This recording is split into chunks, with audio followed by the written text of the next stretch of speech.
The Speaking of Cults podcast is presented solely for general informational, educational, and entertainment purposes. The use of information on this podcast or materials linked from it is at the user's own risk.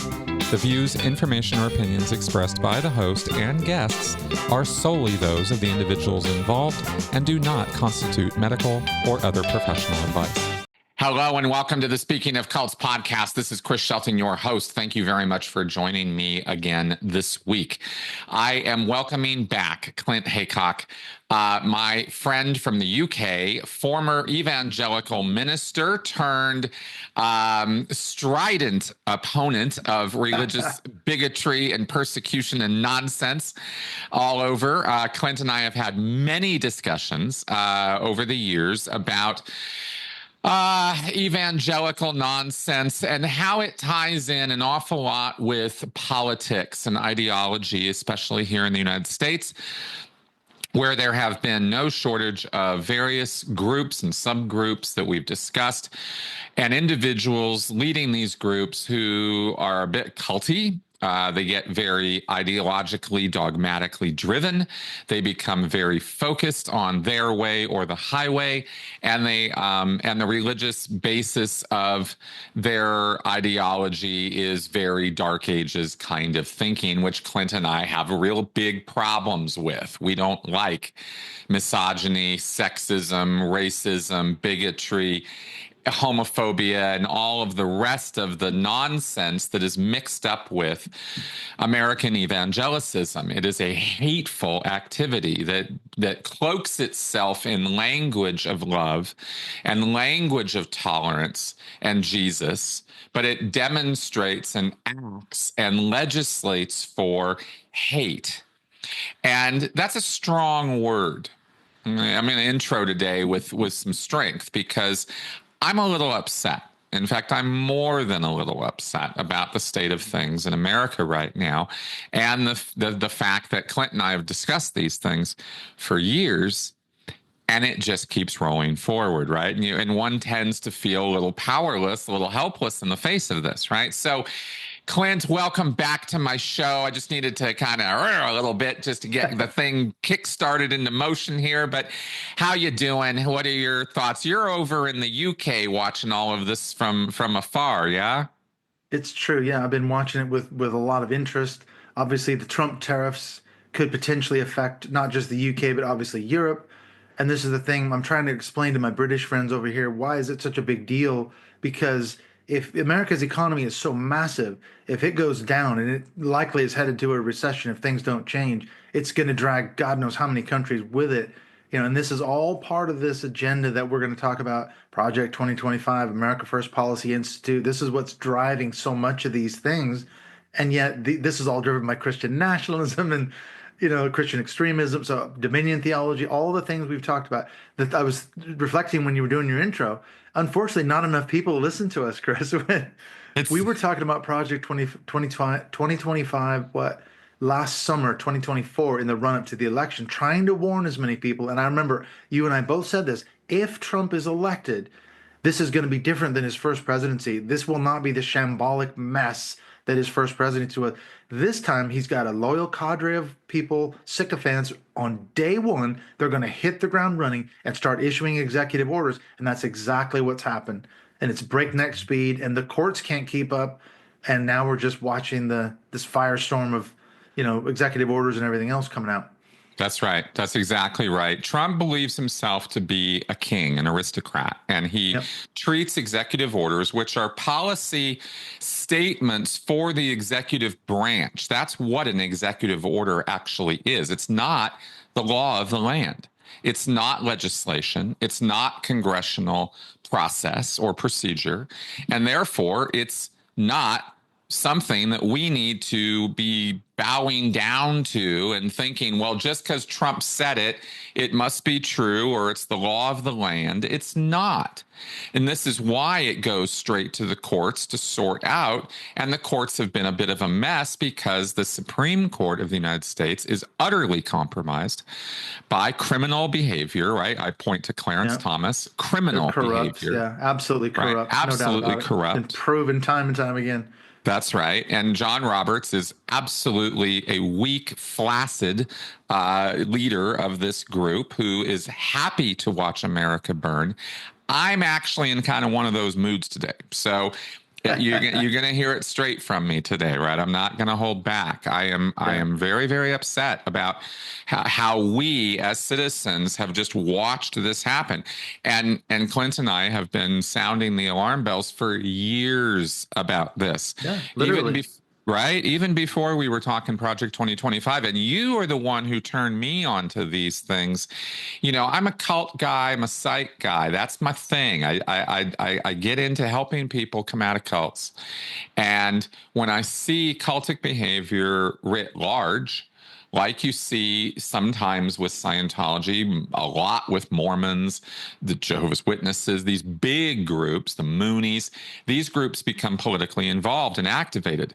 And there is no cult activity in the United States that is more pervasive or more dominating of our political landscape right now than Christian nationalism, Mm.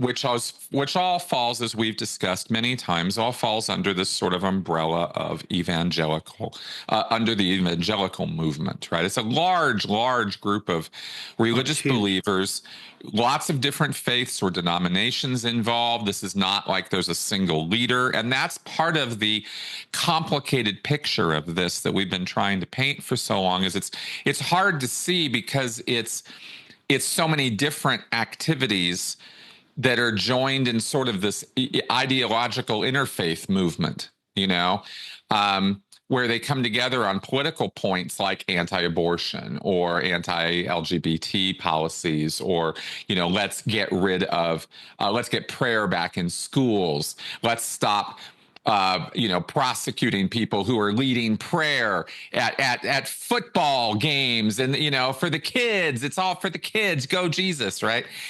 Completely tearing apart the concept of separation of church and state, right? You can't be doing stuff like that in public schools. You have Islam and Jewish and secular kids there who don't want to have anything to do with any of that. So Clint and I have been kind of ringing the bell about this stuff for a long time. And we're going to keep doing it. So today Yeah. we're going to talk about something that I found out about late last year, if I remember right, which is this America First Policy Institute, which is another think tank, nonprofit. Let's get legislation, let's get policies, let's get people into positions where we can forward the Trump agenda or create the Trump agenda and push it forward, right? I mentioned this to you. We've been doing some research on this. How do you see the relationship between things like, because you have these different groups, right? You have like the Center for National Policy, you have this American First Policy Institute, you have this America First Works Institute. You have, if I remember that one Yeah. right. And There's then you lots have of them. Yeah. Project 2025 and the Heritage Foundation. And this is what I mean is you have these different activities, and it gets a little confusing because you're kind of like, well, where am I supposed to throw the dart? And it's kind of like, that's the point. Mhm. They want to disperse your attention amongst all these different things, so it's hard to keep up. Anyway, sorry, I asked you a question, then started answering it. What do you think about all of this, and how do you see it? Well, going back to your earlier point, you said, okay, it's not a monolith. So evangelicalism in America, and I think that's a really good point for people to understand. There isn't a single leader. There's not like a Billy Graham type figure who's in charge of the whole American church. It's not like that. But I just did a podcast the other day with a guy named Matthew Bodie, and he's got a book coming out in September. It's about the Seven Mountains Mandate, which is Dominion theology. Now, the thing about Bodie, he is an expert on Charlie Kirk, Turning Point USA. And the interesting thing I learned talking to Matthew is that what Charlie Kirk has done in the last several years, it started out as a political movement. It was a secular thing on college campuses, high school campuses. It wasn't religious, although he's a Christian, I guess.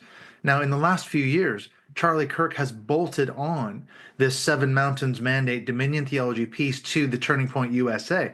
So what we're seeing is things like Turning Point pastors conferences. Now, Matthew went to one the other week in Georgia, which was the first time it's been held in Georgia. And what he found out, I had a chat with him afterwards. He said, What you've got is you've got a guy like Charlie Kirk and these big name speakers that come in to these big conferences. You got hundreds and hundreds of pastors from all over the region, all over the nation. They're told, go back to your home church, mobilize your people, get them to vote a certain way, get them to do certain things. And that's what's happening. So you say, okay, well, it's not a monolith, but people like Charlie Kirk, the Heritage Foundation, they're mobilizing pastors who then in turn get their flock, their congregation to do their bidding. It's like the foot soldiers and the generals, you know what I mean? Oh And yeah, that's the real concerning part is we don't see, the sermon that your local pastor preaches on the Sunday around the church around your corner. But if that guy's gone to Charlie Kirk's TPUSA pastors conference, you guarantee you're going to be hearing all this stuff about taking dominion, voting, running for your local school board, running for your local mayor office, whatever it might be, taking dominion over your little area, and it's all being enacted at a grassroots level. So it goes right the way down to your local, Sally housecoat sitting in the church pew somewhere. She's being influenced from way up high. And that's how it exactly. filters down to your local town, city, whatever. That's right. And this is, I mean, I suppose we could couch this in nefarious terms, but what it really is, it's a very highly practical strategy. Oh yeah, Strategically, it's incredibly very effective. smart It's because, working. It is working. and here's That's why. the thing. Well, and here's why, right? If you think about this for a second, it makes so much sense. 75%, 75%, roughly speaking, of Americans are Christian, some fashion or another, and are church going Christians. Um, 3 out of 4. 3 out of 4. The structure for community and meeting and the Yeah, organization it's is all there. all there. It's all built So in. You just step all in and built in. you're part of the process. That's right. So all you have to do is come in there politically and start entering political messaging. And how many times have we discussed that this all began 60s, 1970s, really took hold, and by the 1980s we had the moral majority and the welding of the Reagan administration with Christian theological evangelical Yeah, movements. exactly. And this marriage has continued forward and only become stronger and stronger. And so the idea of politically utilizing religious communities to organize and support, I mean, it's a no-brainer. They're already organized. You don't have to call a meeting. They're all showing up for Jesus. Now you just throw some political messaging on top of that by convincing the pastors that this abortion is horrible, that these gays need to be destroyed. And we find pastors who literally believe that these human beings who have a different sexual orientation deserve death, right? Deserve hell forever because they dare to sin against, God, even though it literally condones, Yeah. homosexuality all And over the place in slavery. the Bible. Yeah, I mean, Clint's been to seminary. He knows how this stuff works. it's So, true. right. So it's the hypocrisy just really knows no bounds. And but we're not going to get anywhere by pointing out hypocrisy. It's just kind of part of this whole package. And it's part of it because people get culty about this stuff. And that's why we talk about this in the framework of cults. So, with 2025 and the Heritage Foundation and AFPI and these kind of things, how do you see the organization of this? How should we be thinking about it from your perspective? What do you want people to be thinking about when we break this down for them? How I don't expect anybody, for example, to walk away from this memorizing the board of directors of the AFPI. We'll No. talk about some of the names, but that's not necessarily what's important, right? But what do you think, Clint, is important about this? Yeah, the salient points I would say. So this document I sent you the other day, Chris, I've been doing some more research on this the last couple of weeks, and I think I would say it's the narrative, it's the storyline, what we started picking up on last July and August, like I said before. So nobody knew what Project 2025 was. It got picked up, I believe, by some of the media and Kamala Harris's campaign, and they Yep. said, "Whoa, we've just found this thing. It's called the Mandate for Leadership. It's Project 2025," and they made a big deal out of it on the campaign trail. And basically, what it is, campaign on the campaign trail, it was hurting Donald Trump because he started distancing himself from it. Essentially, the mandate for leadership is about a 900 to 1,000 page book. It's a playbook that the Heritage Foundation puts out every new with the advent of every new presidency, going back as far as Ronald Reagan. So every single president, every 4 years, they come out with a new book. And it's basically policies that they would like to see enacted if a conservative president were to get elected. And the media was basically saying, whoa, if Trump gets elected, he's going to put all these things into place. And he was like, no, no, no, these people are extremists. I've never heard of it. I've never read that. Well, I don't know what you're talking about, which was all lies. And exactly what we said has come true. As I said earlier, first day he got elected and took office, he started a firestorm of executive orders. And I sent you the document. I think it's about 20 that they've tracked so far that are directly tied to policies that were from the Project 2025 playbook. So he's taken his script right out of the playbook and just blasting out order after order after order after order. And what I said at the end of the document, what's really frightening to me is that the Supreme Court, all the way up to the Supreme Court, has ruled against some of these things, and he is ignoring the Supreme Court, like this Garcia in what is it, El Salvador. He's That's right. saying, well, we're not going to bring it back, even though there was a 9-0 ruling saying you've got to facilitate his return. And that's all part of this crackdown on immigrants. And what do we do now? If Trump says, middle finger to the Supreme Court, how are they going to enforce? What are they going to do? They don't have an army. They don't have any way to stop him. And he's just saying, F you to the Supreme Court. So this is what I think is really concerning to me now. And now they're arresting judges. They arrested a mayor the other day in Newark, New Jersey. They're not stopping they don't care now. They No, arrested a it's judge in Wisconsin. That's right. It's very disturbing, the overreach that's occurring out of the executive branch, and ICE, the DEA, all these sort of three-letter alphabet organizations all fall under executive branch function to a great degree, right? So the president says, jump, and they all say how high. On the way Um, up. that's Yeah. right, and we see. Yeah. We see right now, though, and something I want to point out and make super, super clear is um, we're not even at a place where Nuremberg defense, I was only following orders, Yeah. is even coming into play right now. These people are enthusiastic and energetic about violating people's civil and human rights on a daily basis. We're watching videos of this, and it's disconcerting, horrifying, terrifying. It's all the words, because it demonstrates an abuse of power in modern day America under Donald Trump that is lawless, reckless, It's and illegal. ultimately Yeah. self-defeating. Yeah. All of these movements are self-defeating. We need to keep that in mind in the long term. None of this stuff lasts. None of this builds anything. None of this grows anything.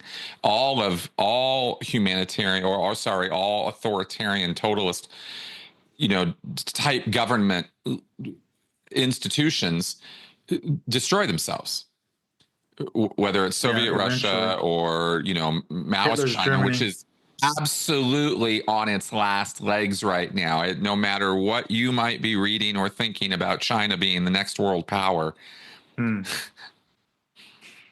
it's not. It's just Hmm. the world is not going in the direction a lot of people seem to think it is. And the Yeah. old order is crumbling. We're not going back to how things were.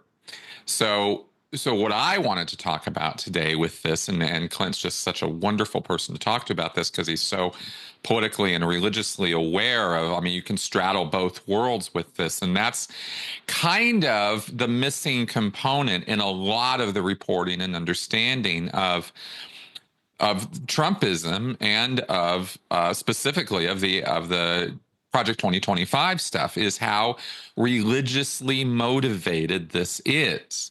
This is not well understood or reported on. People think this is some ideological thing. It's a religious movement that is using ideology, is using the government to impose its religious will on America, right? The anti-abortion stuff, the anti-LGBT is just the beginning. The separation of church and state, tearing that down, that's the goal, right? Yeah. And creating a theocracy. And that sounds like insane conspiracy theory, Yeah. wacko talk. Handmaid's Tale. Exactly. It does We're not until you far. read their documents. Yeah. They're saying the loud part out loud. They used to be saying the Exactly. quiet part out loud, but Exactly. they're like, now I'm that Trump's not. back in office, Oh, yeah, it's the they're not worst. afraid at all. And That's that's the right. And scary part because, well, I was going to say, and how many times have we said this?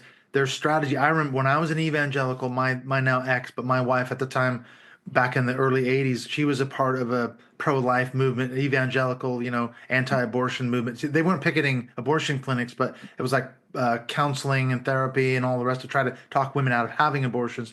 So we used to go to these pro-life rallies in Portland and Seattle, where I used to live. And I can remember people talking about at these conferences, our goal, and this is going back to the '80s now, our goal is to get conservative judges appointed to various benches up to and including the Supreme Court. So they've been talking about that since the 1980s, the Heritage Foundation, the Federalist Society, and that is exactly what they did. As we all know the story, when Trump shoved 3 Supreme Court justices on the bench during his first presidency, that was the signal they've been waiting for. As soon as Amy Coney Barrett was on the bench, Texas filed these laws, Mississippi filed these laws, and that resulted in them overturning Roe versus Wade when they knew it was going to go to the Supreme Court and get upheld. And that's they right. won. They won. They absolutely won. And that's been their strategy. They didn't just think of that 5 minutes ago. They've been planning this for decades. And when they overturned Roe versus Wade, that was just the first step in the Christian nationalists. Because now, as you say, they're going after LGBTQ rights, trans rights, same sex marriage. They want to repeal all that. So that's the next target. That's the next thing on the chopping block. We won with Roe versus Wade. Now we're going after the quote homosexual agenda and all that. That's right. And it's a bad, and make no mistake, this is where I want to talk about today, beyond the politics and the law of this, which is terrifying, scary stuff. ICE tearing down your door because, you had a parking ticket in 2018, Mr. Illegal, Yeah. I mean, it's You got a tattoo? insane what's going Yeah. on right now as far as that goes. I don't have a better way to talk about ICE and the Trump administration than to say it's the American Gestapo. Yeah. And I'm not exaggerating. Yeah. I'm It's not. Stalin's secret police and It all that. really is. It's Every KGB all dictator over again. has his secret police and That's enforcement right. goons, brown Mass. shirts. Yeah. You don't know who these people are. There's no They're not uniformed. transparency. There's no accountability. They are Yeah. violating the law. They're violating people's civil rights. There is no such thing as due process. A Exactly. gross propaganda campaign by Stephen Miller, Steve Bannon, and all of Trump's cronies to confuse the issue and make it seem like due process is some mysterious thing, or that the Jan 6 guys didn't get due process. I mean, watching the The Patriots, propaganda Chris. playbook is so teeth gnashingly Yeah, frustrating for it people is. who, like us, who are familiar with Hannah Arendt and are Yeah. familiar with how totalitarianism actually works. Yeah, it's the That it's, dictator's playbook. oh, That's it's straight out of just the dictator's check, playbook. check, check, check, check, right? Yeah. I want to stress at this point in the podcast before we move on that we the reason we're talking about this on my podcast is because this is round one. And this is the incompetent goon squad Yeah. version of the totalitarian playbook. As bad as all this is, and it is bad, Yeah. this is just round one. And if we collectively in America don't get our shit together and see what's happening and act to stop it, round two will not be something that we're going to be able to stop. That's how I see it. I see Yeah. this movement now as the goon squad, as the Confederacy of dunces, as the idiot squad version of totalitarianism. Trump is a moron. He doesn't have any idea what he's doing. He just goes from one moment to the next in a sort of brain fog of give me sensation and admiration. It's Yeah. hard for people to get their wits around that because they don't understand narcissistic personality disorder and they don't understand megalomania. They think they do because they think it's just exaggerated ego. It's so much more than that. And and so if you could see the world through the eyes and ears of Donald Trump, you'd be horrified. I mean, it's just not the same world you're looking at. So so that's actually, and I say all of that as like this is a time for us to get mobilized and do something. I don't have high hopes that we will, but I got to say it. You know, it's kind of, I believe we're living in the moments of when we asked ourselves in school, why didn't anybody do anything? When we asked ourselves in school, what would you do? This is that time. Yep. And this is what you're doing right now is what you would do. Yeah. Or And are you it's stepping up? yeah. And it's Or are you just answering. watching, you know? Yeah, it's. I mean, how many people have asked that same question? How could this have happened to Germany in the 1930s? How could they have been so gullible and stupid and blah blah blah to allow a man, an evil despot like Hitler, to take control and set up concentration camps and all the rest of it? Uh, we're seeing it, as you said, exactly happening now. Yeah. And what can you do to stop it? The average German was quote unquote powerless to stop a guy like Hitler.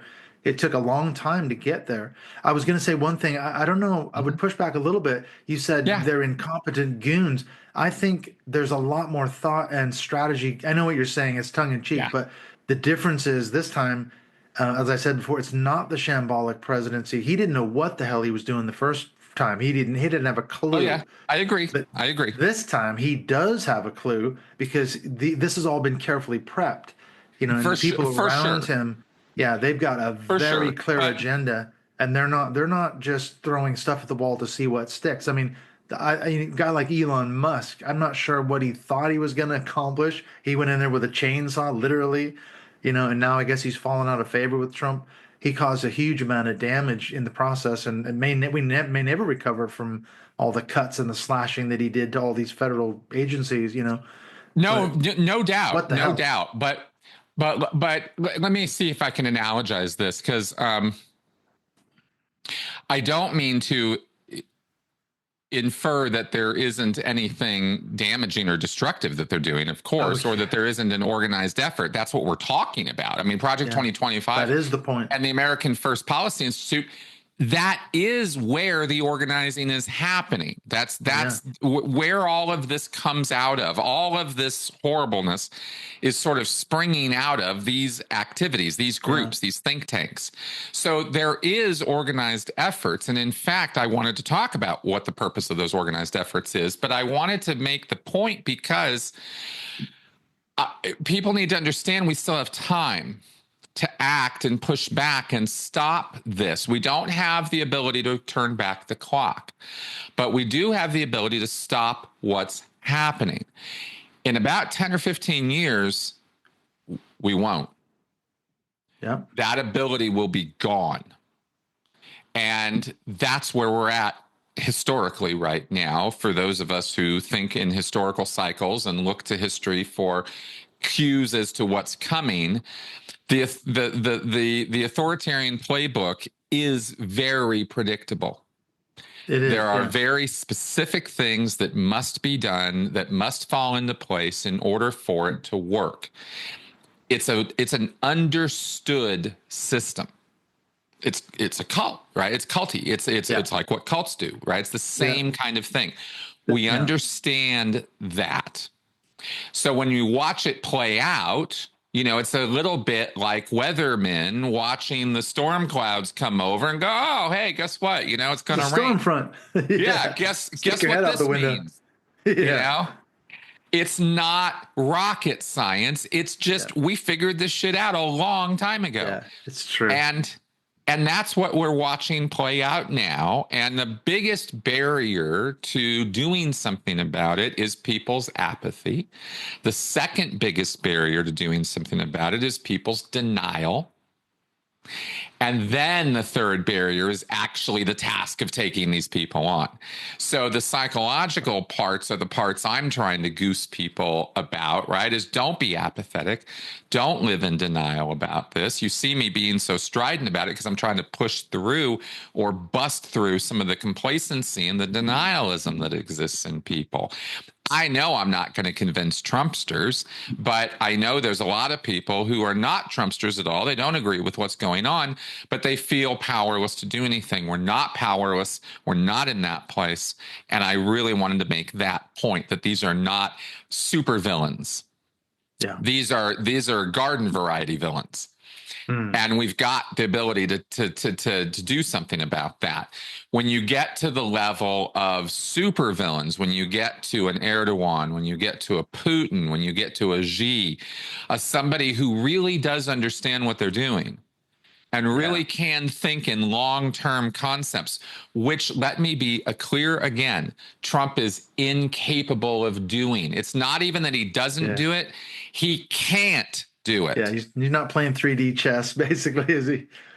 He's not He even ain't playing even playing checkers. 1D chess. He's playing with himself. That's what Trump is doing, right? So that's what we have on our side. That's what the advantage we have right now is we're playing against, not morons, but unorganized. As much organization is going on, look at what they're doing. When you, like you mentioned in the paper, Trump's administration has been challenged in court for procedural sloppiness. As much as they're trying to organize and bring their A game, their proposals are ludicrous. They're full of typos. They're written by AI. Literally. The tariff list was figured out by Chat GPT. Yeah, they're These are cranking it out not so fast. Yeah. smart people, right? Yeah. It's sort of par for the course for these guys that they do tend to be last minute Louis and come in with ridiculous nonsense. That's to our advantage. Again, it's easy to defeat them if we try. And that's why apathy is not the right response to any of this, right? So, Clint, what have you put together for us with this? Because you did a championship job of summarizing some things. What are we faced with? What kind of what is the manifesto? What are the things? I know it's 900 pages. I know we're not going to cover all the things, right? But like what have we been seeing in first 100 days? What have they been actively working on? Because isn't it something like 5 laws passed, which isn't really that, I mean, they're practically inactive on that front, but hundreds of executive orders. Yeah. And what are they trying to accomplish? It's like we said before, it's a fire hose of just a blizzard of, to mix metaphors, it's a blizzard of executive orders. And I found out, I realized this the other day, that was also by design. That's part of the Project 2025 playbook, is not just to get these executive orders out there. They wanted to just, like I say, create a fire hose, a blizzard, so that it would happen so fast that A, the media couldn't keep up, B, the courts couldn't keep up, and the rest of the government couldn't keep up. I mean, I don't want to go through all of them, but I mean, there's been, I think, around 20, at least 20 executive orders that have actually started to take place, abolishing the Department of Education, ending DEI policies. I could just go, shifting FEMA costs to the states, targeting PBS and NPR, freezing federal assistance, and the list just goes on. Banning transgender people from the military, all these things. What I did, I went through and there's like 20 of them. I showed where it came from in Project 2025's playbook, and then I showed the executive order that Trump has issued based on that recommendation. So basically, he is just enacting literally straight out of their playbook, the mandate for leadership, just order after order after order after order. And this is coming just straight out of I mean, he's not smart enough, as you say, to come up with this stuff on his own. The only thing is they're not so sure about the tariff thing. He seems to be, that's a little bit of a sticking point. I think they did talk about tariffs in the mandate for leadership, but he is so mercurial. I can't say it, mercurial. I think he's coming across like he wants to be the strong man. It's 250%. No, tomorrow it's 140%. Now it's 10%. No, we're back up to 250. And it's like, well, it's funny because there's the cult aspect of it, isn't it? Because Yeah. these Republicans, they're going out and defending the latest Trump threat. And then he'll turn it around, and he'll basically contradict what they just said, and then the next day they're going out saying, well, we never said that. We totally support him. So there's the dear leader thing. The dear leader can say no wrong, do no wrong, whatever. That's right. Caroline Leavitt is a classic case. There was an article that came out, I think today, where it talked about Trump's. He's on his physical was done the other day by the White House doctor or whoever it was, and he's actually gone from obese down to merely overweight. And they reached out to her for comment. They said, should we be concerned that the president is still classed as overweight? And she said, the president is in peak mental and physical condition. I mean, there's I your know dear you really leader. can't. It You can't make it really up. is like listening to Chinese propaganda, watching Yeah, Carolyn Levitt's mouth move. it's She's the White unbelievable. House press secretary. And a good evangelical, because I saw her on Right Wing Watch. There's a couple of clips where she was talking about, it's a spiritual warfare. And we didn't get into that, but this is part of the motivation for a lot of No, these that's where I want to evangelicals. go. That's The, that's the, what I'm. yeah, That's because yeah, these items have been okay. If we were going to classify or categorize, what are they doing? There's another word, by the way, yeah. for the strategy that's been enacted with this fire hose blizzard of nonsense, which is blitzkrieg.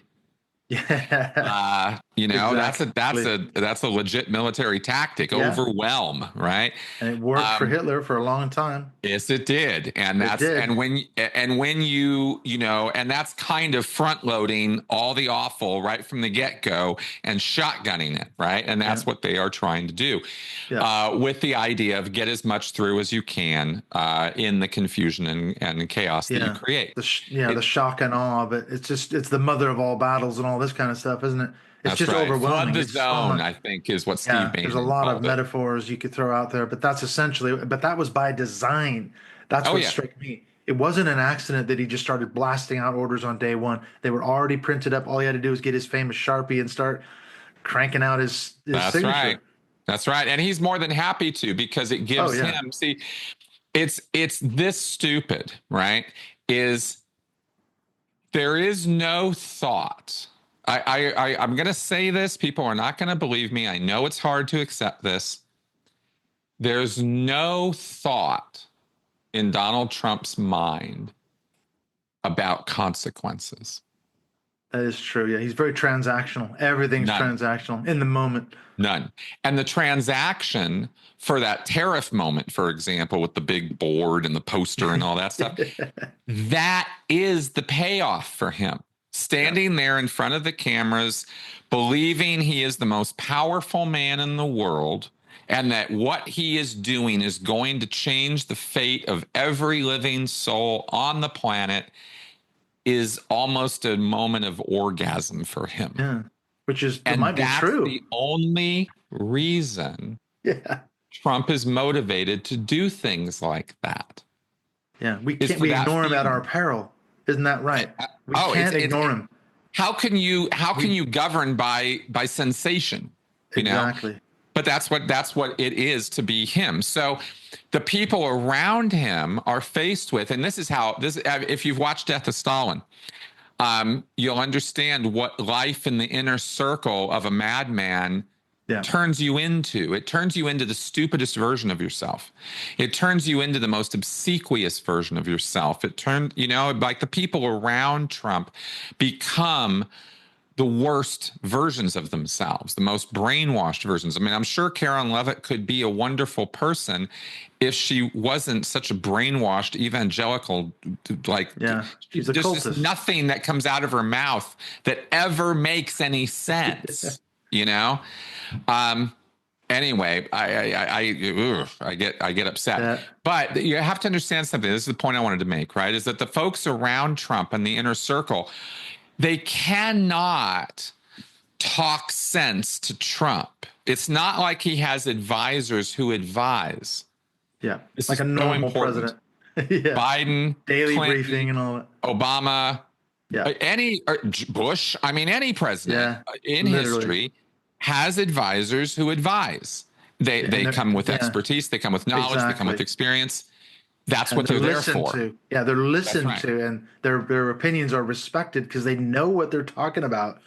Yeah, they're experts in, foreign policy or military campaigns or whatever it might be. You need that general, you need that admiral, you need that person who's an expert on the economy or whatever. Trump is just like, give me a piece of paper with some bullet points on it and some pictures, and my name's got to be mentioned several times in bold font, or I'm going to lose interest in about 2 seconds. That's the That's daily right. briefing for Trump. That literally is. We know that's the case. A lot, the older viewers will get this, but it's very akin to the best. I'm telling you, if only we had cameras on the wall, right? It'd be a fly on the wall in the West Wing.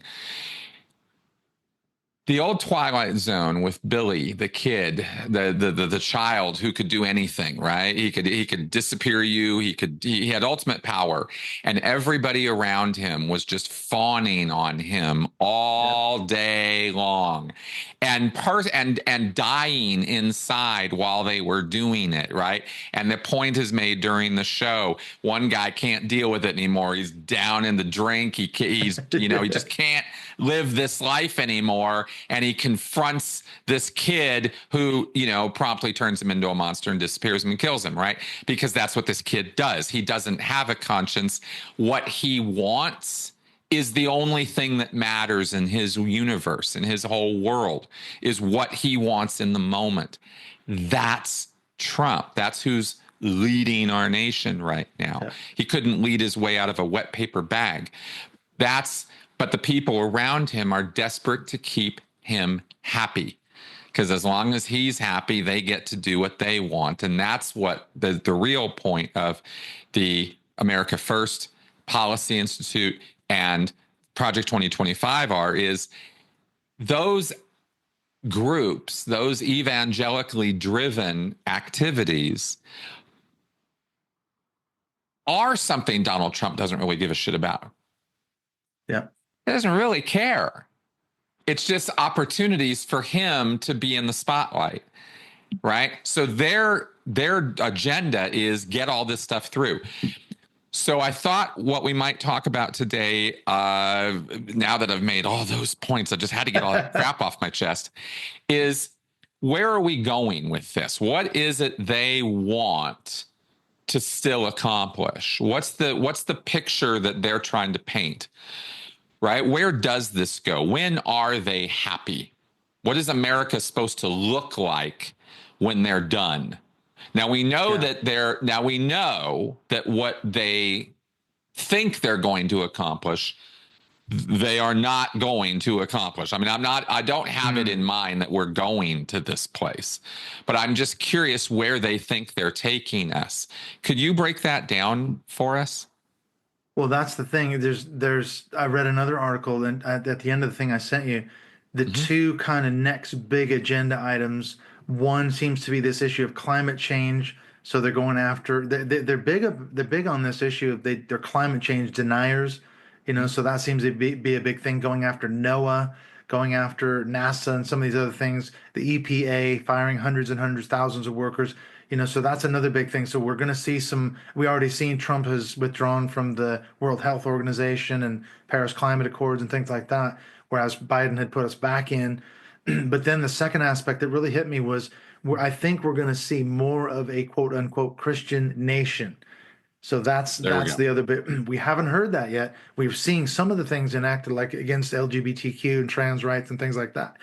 But excuse me, this article I read, it said interestingly, this is what's coming next. Quote, a more organized campaign to promote conservative gender norms, traditional families, and Christian morality. Trump has already moved to limit transgender rights, but the Project 2025 agenda is much wider, aiming to return the United States to a country of married families. We're talking about man and woman, no same-sex marriage, with male breadwinners and female caregivers. They want to ban abortion nationally and things like that. So that's where they're going with it. They're trying. That's part of Project 2025. Is they want to ban the quote unquote mail order abortion pills and making it much more draconian than it actually is. They're trying to turn America into their version of a theocracy or a Christian nation. That's really what's driving this. This is the dominion theology piece that's behind much of this. Would you say, I have it in my mind that it's this way, but I'm not sure that I'm right. Would you say that their idealized version of America is a sort of leave it to beaver kind of world where you mentioned the single breadwinner, Yeah, the mother traditional stays at family. home and raises the kids, right? The traditional gender roles fully enacted. Um, is that really what they imagine they can bring America or the world to? That this somehow is going to magically just come together in the face of all the things that the world has moved on from that? Like did they really believe they can turn the clock back? I think it's an idealized trope or a mirage, but it's a useful mirage. So we said this before, I think, on other shows that the term "make America great again," that's the Yeah. key. Is we're not just making America great, we're making America great again. When was it great? When was it great? For whom was it Apparently great? the answer to that is between 1870 and Yeah, 1913. right. Just before World War One and all that. Yeah, Yeah, what do you know? I mean, yeah. you Jim lived in Crow this and world a lot longer than I did in the yeah, evangelical stuff. Do you know why that time period would be considered? Because I always imagined it was the 1950s thing, and now I'm remembering my yeah, interview with John the other day where we dropped those dates. Somebody said to yeah. Trump, what are you talking about? When was America great?" And he goes, and Exactly. he gives a very specific answer, apparently, right? I mean, those time periods. So this is Yeah, the era of the robber barons, the rail barons, yeah, the rise of industrialization. I mean, there's a lot of stuff happening yeah. during that time that created a lot of very big problems for us. I'm not saying that the world is just totally gone to shit since 1870, but there was a lot of problems during that time. So I'm wondering, I struggle with this concept that that's the America that we want to return to. How are they framing that in their own minds? How are they seeing it though? Like, why is that such a great? Yeah. Well, I mean, those. Okay, so what's the dates? That's just after the Civil War, and then Yep. right the year before World War One started, 1914. You know, Mm-hmm. so that's if you're a white patriarchalist and a Christian, then those probably were the best times. You know, if you're I a guy like see. Rockefeller or somebody like that, you know, or just a white man on the streets, as it were, with a Right. traditional family, wife stays at home, you go to the office or your job or whatever it is, you've got 2.5 kids in the white picket fence, and it's a perfect life. But now, if you're a former slave in the South after the Civil War, life ain't so good. If you're an Irish immigrant or someone like that, life ain't so good, you know. So you could be white, you know. If you ever seen that movie Gangs of New York, I mean, there's a lot of Mm-hmm. apparently there's a lot of historical truth to that, the way it actually was, and that was right during the Civil War period. So for some people, you know, if you're Jewish or Italian or Irish or something like that, coming to America for the American dream, life is not so good. If you're already established here, maybe you've got a chance, you know. But I think what happens is there's this idealized picture painted. We're going to go back to whatever time period you want to romanticize. But what actually happens is when we look at it historically, every time there has been a quote unquote theocracy. So Calvin's Geneva is probably the clearest example I can think of historically where John Calvin, the founder of Calvinism, you know, in Geneva, Switzerland, he actually enacted in the city of Geneva in the 16th century a true theocracy. And the thing was, you know, it was going to be this wonderful utopia. Imagine a society that's governed along Christian lines, along the Bible. It's going to be wonderful and it's going to be great and fantastic. That's the argument that people like that advanced. What ended up happening was it turned into a dystopian hellscape for everyone, including the Christians. You know, if you were denounced by your neighbor for sneaking a drink of wine or you did something that was against the biblical law, you'd end up getting flogged, you'd end up getting burned at the stake. And this is what happened. And every time there's a government that actually is quote unquote Christian, explicitly Christian, that's what happens. Cromwell's England is another example, and that's exactly what happened. They banned Christmas, they banned theaters, they banned drinking and gambling and having fun, basically, you know. And Wow. this was all in the guise of turning England into a Christian nation. And That's, you can already see it in America. We're going to ban abortion. We're going to make it illegal. There's no fun. If you're a woman and if you're a black woman in Texas and you are pregnant and you need to get an abortion, you're done. What are you going to do? Going to go to That's right. prison? That, and your neighbor could rat you out and get an actual bonus from the state if you go to another state that where it is legal to get an abortion, and your neighbor turns you into the police. The neighbor will get a bonus and you'll go to prison, and the abortion doctor could potentially go to prison as well. That's a Christian nation. Right. That's the reality. That ain't Leave It to Beaver. That's what's happening in places Right. like Texas or where abortion is illegal. And they want to make it more draconian, according to Project 2025. That Oh ain't no yeah. Leave It to Beaver. That's a Uh-uh. hellscape. It already is. Well, and they see it as some kind of one nation under God kind of thing. It's very Hmm. interesting how twisted the views can get on this. Let's lean in on the cultiness a little bit of this, because I think it's worth talking about for a second. This is something you and I are intimately familiar with, having been there Yeah, ourselves, it's in that true. headspace, right? And it's hard to get across to people the extremism of extremism, right? It's hard to get across to somebody who's Yeah. never really felt that extreme about something. Just, if you're willing to take a bullet, if you're willing Yeah. to give a bullet, if you're willing to like take somebody else's Yeah. life in the service of a mission you feel that strongly about, then inconveniencing somebody over having to drive over state lines to get an abortion is nothing. It's Yeah. nothing to you, Nothing. right? You want those people dead. Those people who are having abortions deserve death instantly and at once. You know, it's just Yeah. not even a question for the evangelical cultists, right?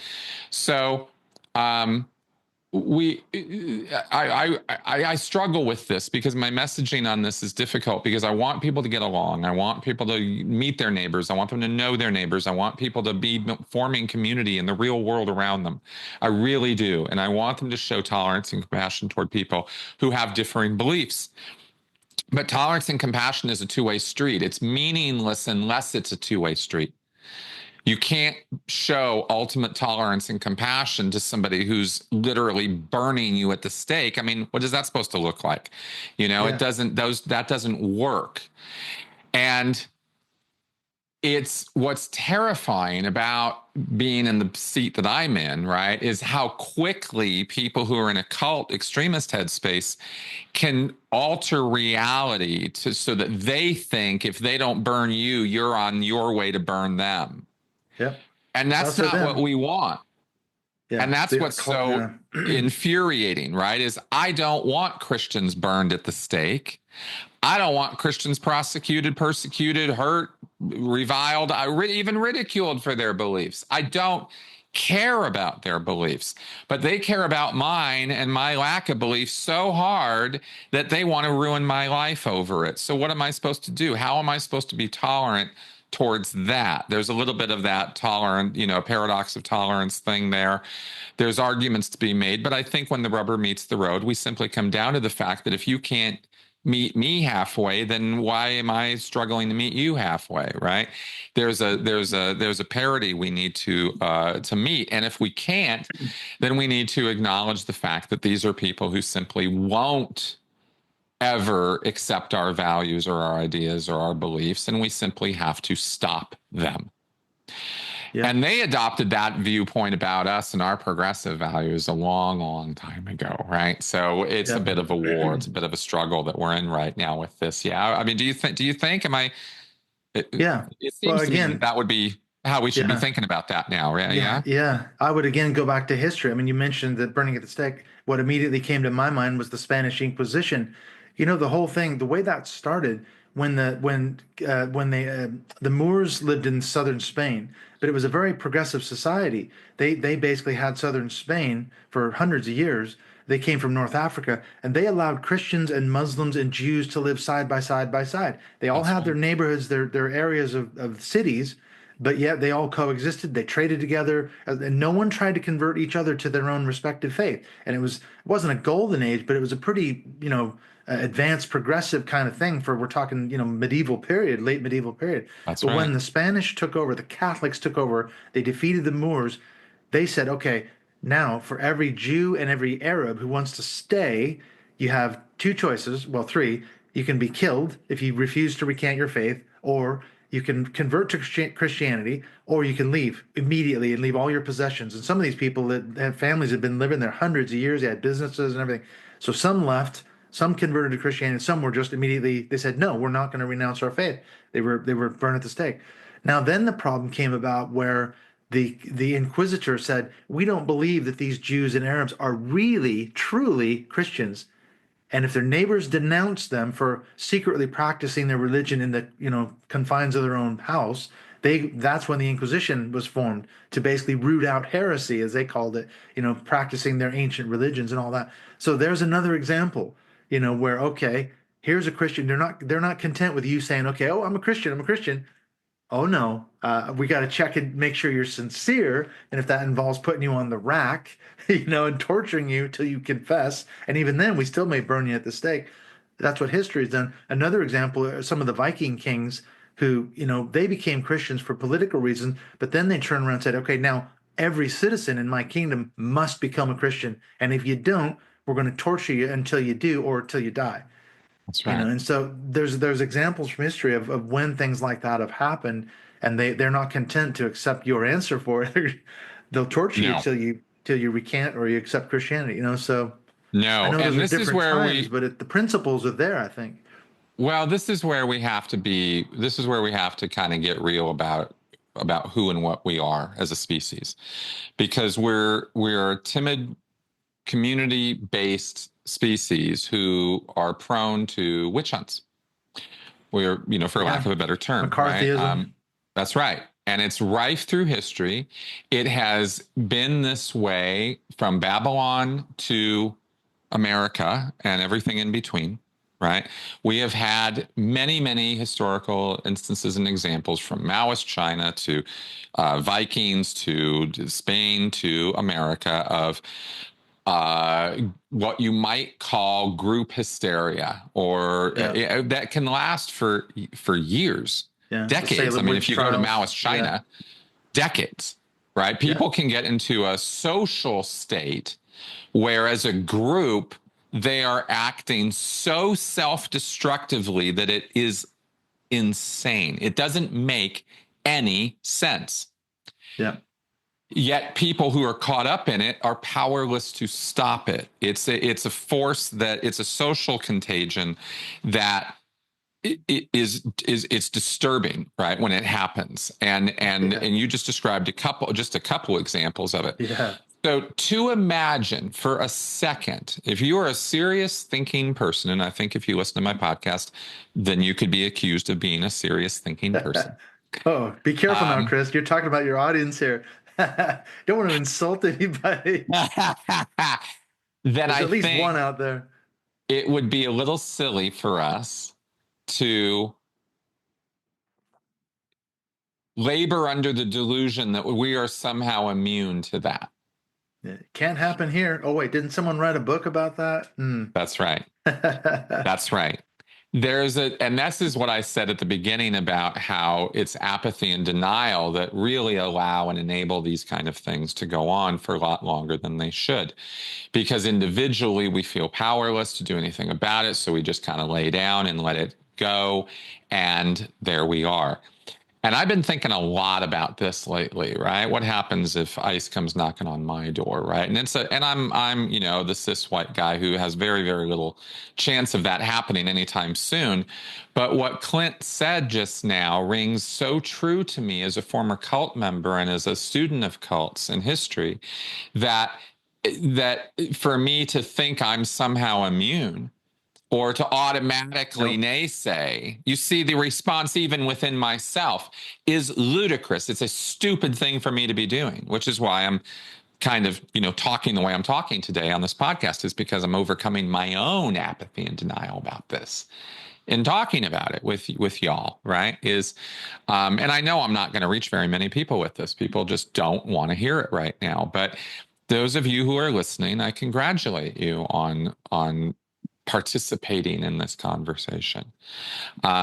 We need to know who our enemy is, and our enemy right now is the America First movement. It's a phrase that appears over and over and over and over and over again amongst these evangelical nut jobs, right? This America First, America First, America First. Mm-hmm. It is a platform of racism, sexism, misogyny, bigotry, and hatred. It's Yep. open, blatant hatred of Yeah. anybody who's not us. Yep. I They're mean, not the even trying to title hide it itself, now. America First. Yeah. It's a fuck everybody but us movement. Yep. And even if you don't see the religious angle, or you don't necessarily see the full, political ramifications of all this, and there's a lot to see here. I hope you can at least see that, that it's everything America is not. And it's a complete lie to say that we are making America great again. Mm. Not because America has not had moments of greatness, and not that America cannot be great.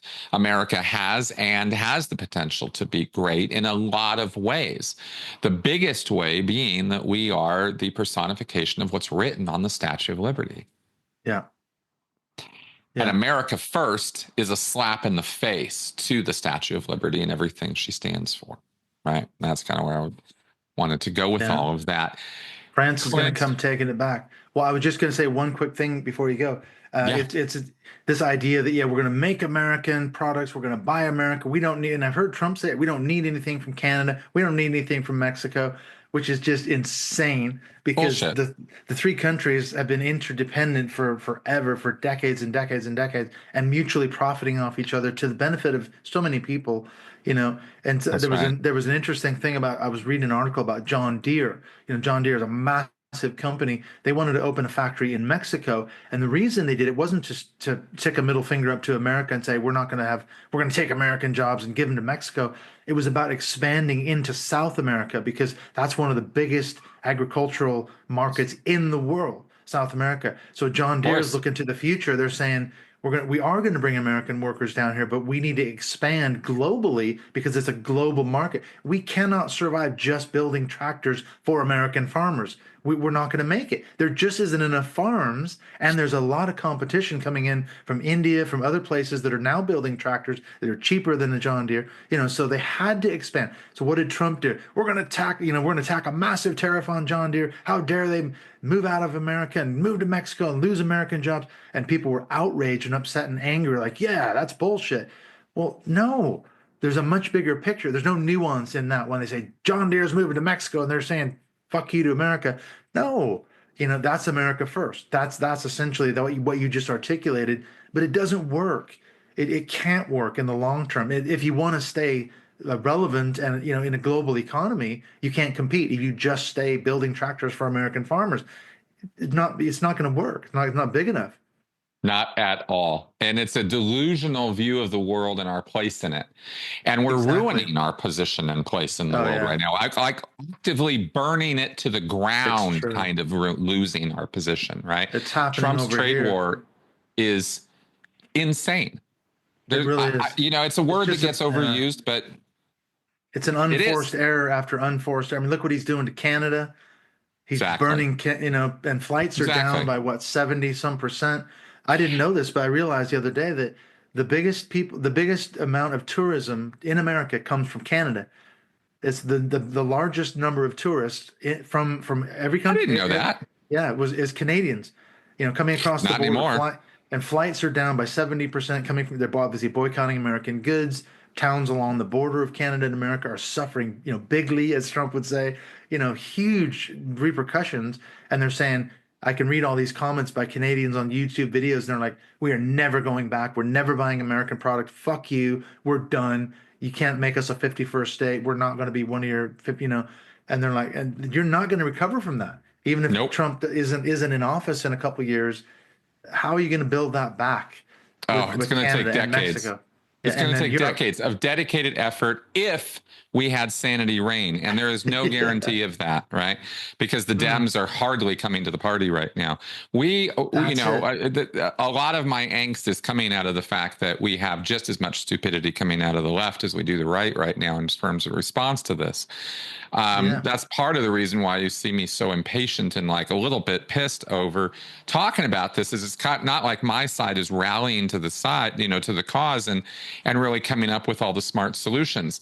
Until we see somebody besides dinosaur age Bernie talking about taxing the billionaires and getting real about it, right? We are going to continue to have these issues. It's not just that everything comes down to that one thing, but believe me, a lot comes down to that one thing, a lot. And leadership, the needs we have right now in effective leadership are, like I said, it's a little Pollyanna. I'm not holding out any hope that we're going to get what we need, but I can hope, and hope is better than nothing. I will hope to my last day rather than give up hope. I'll be mad about it, and you'll hear it from me, and you're going to hear me, but I'm still going to hold on to that hope because we need it, right? We need it. And maybe that's why, the only solution now is to take to the streets and get out there and protest. Right. I mean, that's what people are doing nationwide because the Democrats are in the minority in the House and the Senate. They can't override. All you need one vote, and these things are going through because some Republican senator or congressperson or whatever is casting that deciding vote. So they're like, well, what can we do? We're in the minority. We can't stop him. So people are flooding to the streets. I mean, what else can we do, Chris? That is what we can do. Keep speaking out. Get out on the streets, get your signs ready, show them that you're not going to put up with their bullshit. Get active locally, right? Find out what's going on. Call your senators, call your congresspeople. It does matter. The framework of democracy is not an illusion. It's not a joke. It's not a thing of the past. The framework of democracy is what we create every day. By utilizing the framework of democracy, it's when we all give up on it that it doesn't work. So I got to stress that as a closing message today is I'll rant and I'll rave and I'll give y'all facts. We haven't even gotten into the Scientology connections with this stuff that I've been talking about forever, right? I mean, Trish Duggan, high-level OT8 Scientologist, given more money to Scientology than any other single person, maybe other than Tom Cruise. And I'm saying maybe because she's probably given more than Tom has. And she's on the board of directors of the America First Policy Institute. She's no Christian evangelical, but she's so tied in with them that she might as well be. And she's one of the richest people on the planet. Wow. And she's behind this, right? She's one of the people who's behind this. So we even have Scientology in this mix. And I say this and say this and say this, and still people just can't, it just doesn't register. Like, do you want study tech in every school in the country? Because that's where this goes. You want to get this across to people. It's just so frustrating. So I hope that my audience has heard what we've said today, and I hope that you will act accordingly. Right? And activate more people. Get them listening to what we're talking about. We've got a whole, Clint and I'll put a playlist together. We got a lot that we've done on this stuff, So in a way you're seeing, today you're hearing a little bit of our frustrations about this stuff too. But okay, Clint, so. I what do you want to wrap up with today? Anything, any other closing thoughts for us? Yeah, I think maybe we'll have to do a podcast on my show because there's a lot we didn't get into. Like you said, I mean, we kind of touched on the spiritual warfare aspect of it. We mentioned dominion theology. We've talked about that before. So there's some stuff we need to, and then I think we need to unpack even more the cult-like psychology. There's a book that I've been reading. It's about the betrayal bonds, and he talks about this term called insane loyalty. And I've never heard that term before. I don't know if you've come across that. But it's where someone is so loyal to the person who's abusing them against all reason, against all odds. We've seen it in cults how many times, and now with Donald Trump. Even the Republicans who are screaming because their 401ks and their IRAs and they've been sacked from their federal agency jobs. They're like, wait a minute, I voted for the guy. I didn't think he'd fire me. I didn't think he'd screw up my pension fund. Holy shit. Yep. But they're still defending him. That's insane loyalty. So I think, those are the kind of topics we should and could get into. Absolutely. More than happy to. More than happy to. Okay. Sorry if I ranted too much, folks, but Nah, come on. it is the nature of this thing. But absolutely, there's much more to talk about. And Clint, I'll be more than happy to show up on your podcast to talk about that stuff. All Great. very good points. We could go on for hours about this. I want to keep it manageable, but you're absolutely right. The psychology behind this at the individual level and at the group level is absolutely fascinating. And like I mentioned a couple times in the show, terrifying, right? What people get up to in groups is insane. And you're describing, a sort of a more extreme version of trauma bonding with insane Exactly. loyalty, right? That's what it is. You hurt a person, but you also reward them, and they remember the rewards. That's what sticks them. That's what's so funny about it is they'll hang on the moments of compassion and care and connection and the peak moments, and they keep thinking, they keep lying to themselves, telling themselves, but I'm going to get that again. But I Carrot just and stick. it's my fault. I have been deficient somehow, and if I could only make it up, then I'll get the goodies again from dear leader, right? And this is the thought process or the emotional process behind that insane loyalty stuff. So yeah, there's tons to talk about with this stuff. Oh yeah. It's crazy. Okay, folks, but there's our podcast for this week. This is what you get. So Now they're all uh, traumatized, Chris. I am just fit to be tied, man. I really am. I just once you come out of Scientology and you go all the way down the rabbit hole of how awful it is, and then you watch other cultic stuff and you see how awful that gets, and then you watch that crap take over your own government. I mean, how could you not be a little out, Yeah. out of sorts, right? Yeah, exactly. So I don't that's blame where you I'm because at. I'm exactly where you're at. I mean, the movement Exactly. I grew up in, I talk about in my book when I was 13, 1979, getting baptized for the second time. My pastor was a Jerry Falwell moral majority guy, and I Yep. was raised in that, and I accepted it all hook, line, and sinker because the Democrats were the Democrats. They were That's the right. enemy. They That's were, and right. they still are. So that's Yeah. just it's part of the DNA of it going back, decades now. That's right. That's exactly right. So lots more to talk about on this. Watch for future episodes. We will definitely be discussing this more. There's a long way to go. This is not all wrapped up. America's not over. It's, again, I hope we're getting it across that there's a long way to go here still. And we have the opportunity to turn this around. Want to leave with that point, right? Hope. There is hope here. This is not hopelessness. And the entire effort on my part here is to get you activated, not apathetic. Okay. That all being said, thanks for coming around and watching us blabber on at a mad rate. I hope that this was somewhat entertaining, informative, and educational. That is always the point. Clint, thank you very much for joining me for this. And we will arrange more shows. Please give us your feedback. I really do want to know what you think about what we've said. Agree, disagree, think we're out to lunch, have facts that prove us wrong, give them to me. I'm willing to change my mind when I'm wrong. Prove me wrong, right? Or validate the hell out of me. I'm down for that too. Either That way, works. let us know what you think, and I will see you guys soon. Again, Clint, thanks a lot. Oh, where do people find you, Clint? You have a podcast as well, yeah? That's true. It is called the Dismantling Doctrine Podcast. You can find me on Spotify, Apple Podcasts, everywhere. You can look up my Facebook page, Dismantling Doctrine Facebook page. Find me on Threads. I'm more active on Threads than Blue Sky than on X anymore. So yeah, that's kind of where I'm headed now. Excellent. Okay, I'll put some links to your show down there for folks to connect with you, and I will see you guys next week. Bye bye.